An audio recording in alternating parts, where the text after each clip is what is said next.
this is how I look and this is how I am, and I'm so happy to be here. 1, 2, 3, let's switch this up.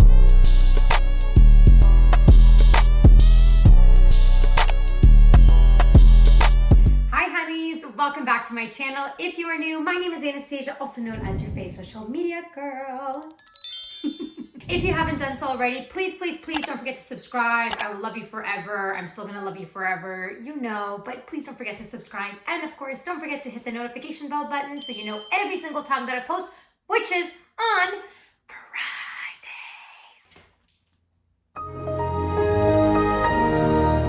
Self-love. Oh my God, we're gonna do a self-love video all about self-love. How do you start your self-love journey? Everything in between. I love it. I'm obsessed with self-love. Ever since I started doing my own self-love journey, I can't stop talking about it. If you would like to, you can also follow me on Instagram at Anastasia_PR. I talk about like so much self-love and body positivity. I give out tips, I give out reminders, I do like a bunch of polls on my story and whatnot. And before I show you my 6 ways that helped me start my self-love journey, I'll give you a little bit of like a backstory about my journey with self-love. I've been in self-love journey probably for about a year and a half now. It's not a lot of time, to be honest, but I really kind of started it right before COVID, I would say, and got into it hella hardcore during COVID because, well, we were all in the lockdown. In a way, I guess if I can say this in like kind of a screwed up way, COVID was sort of like my blessing in disguise that helped me realize that I was not taking care of myself. I was not putting myself first, and that I was actually really doing bad things for myself. And it wasn't until COVID literally stopped everything. That's when I sat there and I saw the big picture and I was like, oh my God, I don't put myself first. I really let people walk all over me. I'm not kind to myself. I really judge myself. There's no self-love in my life whatsoever. And I needed to change something because I was really unhappy. And as a result, I was always sick, like physically, emotionally, mentally, always sick. I was in the worst possible case scenarios. My acting career was not going anywhere. So I started these like 6 ways to start my self-love journey. They really helped me. And as I always say in all my videos, just because it helped me does not mean it's gonna help you. Every single person has their own way of doing things. So take this with a grain of salt. There's a few of these things maybe you might really speak out to you and you wanna give them a try. A few of them you might try and you just feel like it doesn't work for you. So don't stress about it. Some of these I still practice to this day all the time. Some of them not so much, and a few of them I felt like I just needed them in the beginning just to kind of kickstart the self-love journey, and then the minute the self-love journey kind of went off, then I didn't really have to do those anymore. It's all just about what works for you, what helps you, what you feel you need in the moment, and don't forget that your life is always changing. So there are times where I still have bad self-love days, and that's normal. That's life, and that's gonna happen whether you're 25, 45, 55, whatever. Just flow with it. Just, let it go with it. Boundaries is probably one of the most important ones to start off the self-love journey. When you set boundaries, essentially you stop when you need to say stop. You don't overwork yourself. You're not overdoing anything. You hit a limit, and once you hit that limit, you're done. That's it. There's no going back. The boundaries depend on how many boundaries you need for yourself and what exactly you need a boundary for. I know people who have great relationships with their friends, their family, everything. They don't need boundaries in that, but when it comes to work, they allow people to really walk all over them at work. That's fine. If that's the only boundary you need, that's great. Focus on that and only do boundaries on that. I set boundaries in all aspects of my life. I'm a huge overworker. Like, I can go into major warrior mode and work all day, but I could feel how I'm so creatively dead, but I would still force myself to work.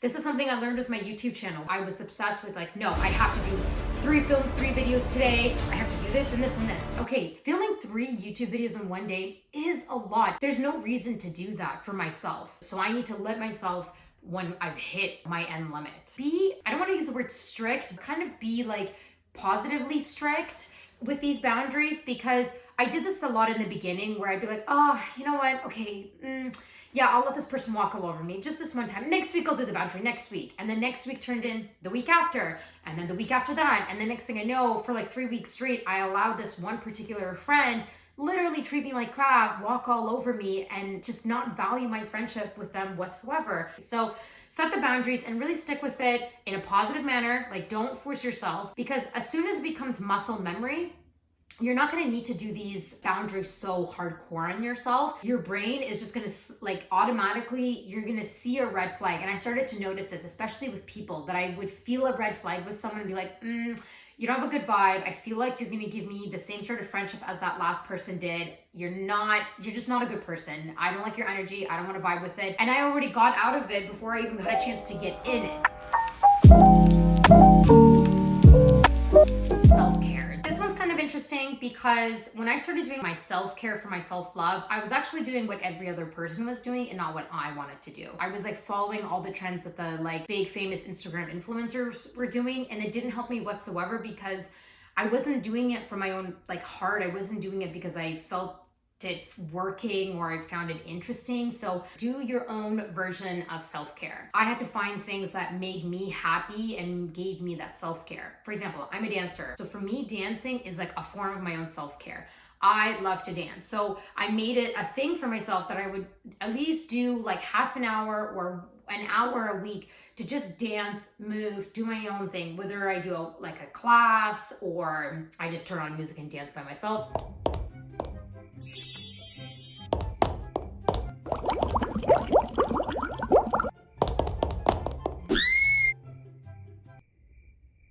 Little things like that. It literally can be anything you want. Like you can take an hour a day and watch your favorite Netflix show, or reading, or walking, or I don't know, maybe you want to wake up every morning and meditate. Like whatever that version of self-care is for you, you incorporate that into your everyday or once a week. Sometimes people only do it once a month depending on how big it is, but just incorporate it into a schedule and just follow it. So the third one is something that actually my life coach and she talks about it a lot in my sessions with her, and it's called like a self check-in. And I've had a few people reach out to me actually on Instagram and they're like, what is a self check-in? Like, what exactly does that mean? A self check-in is essentially you literally check in with yourself with what's happening. What emotions are you feeling right now? How's your day going so far? How is your morning? What are the plans for the day?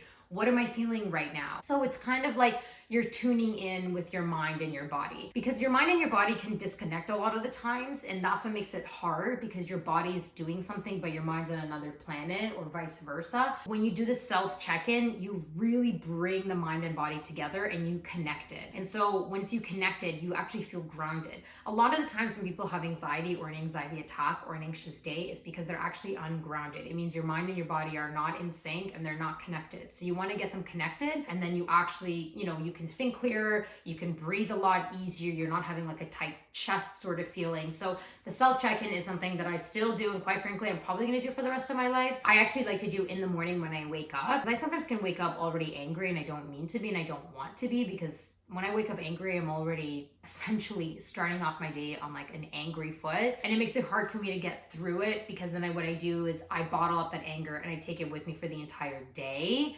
And then obviously that doesn't help me, because then by the end of the day, I can blow up on like my mom on the phone or blow up on my partner. And I obviously don't want to do that, because none of these people are at fault, right? And neither are you. If I'm having a huge kind of like anxiety day or anxiety attack, I would literally stand there and I would ground my feet and I would concentrate on my feet touching the ground, and I would ask myself out loud, why am I having an anxiety attack? Like, where is the anxiety attack stemming from?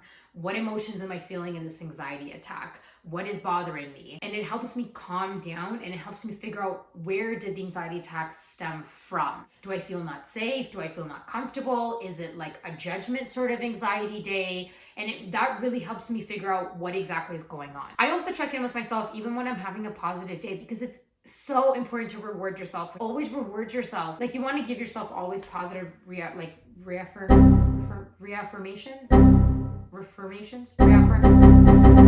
Just give yourself positive feedback. Barely I can't say that word.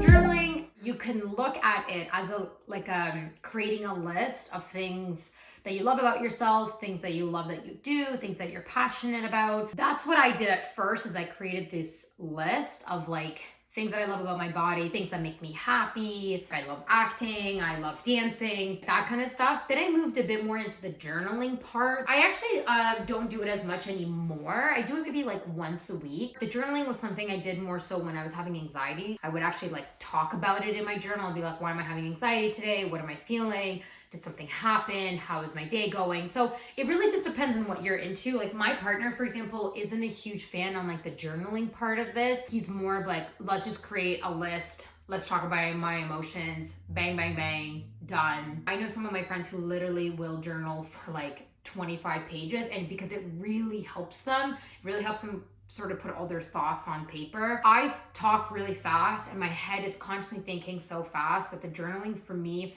really helps to calm my brain, gather my thoughts into like a piece of paper, because obviously my hand can't write as fast as my brain is thinking, so I need to slow it down. The minute I start slowing it down, I actually start breathing a lot lighter. I'm not like panting as quickly, my chest isn't as tight.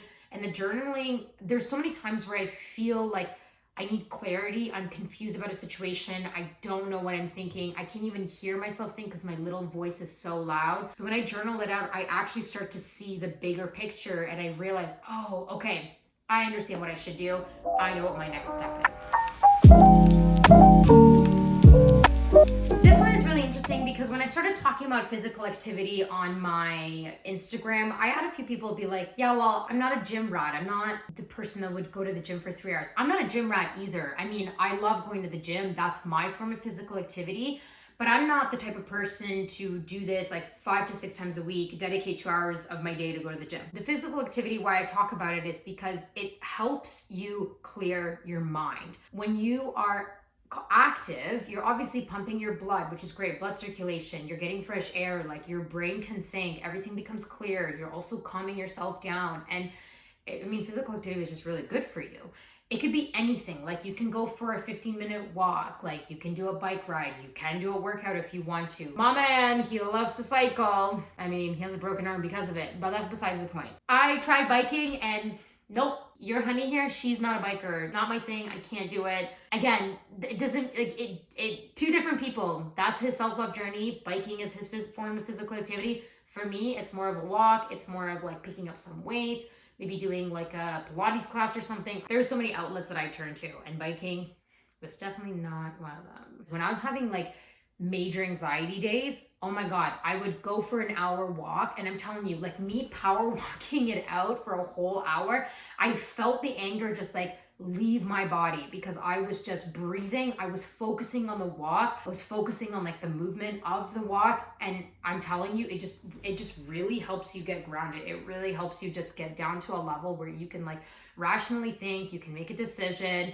you can understand what your head is going through. You're not running your thoughts a million times. It's also just the easiest thing, like going for a walk or a bike ride or whatever, swimming. There's a million ways you can do a form of physical activity. However you want to do your physical activity, whether it's 10 minutes, 15, 2, 3 hours, whatever, you will figure it out. It will work for you and you will find the benefit in terms of how it's going to work on your body.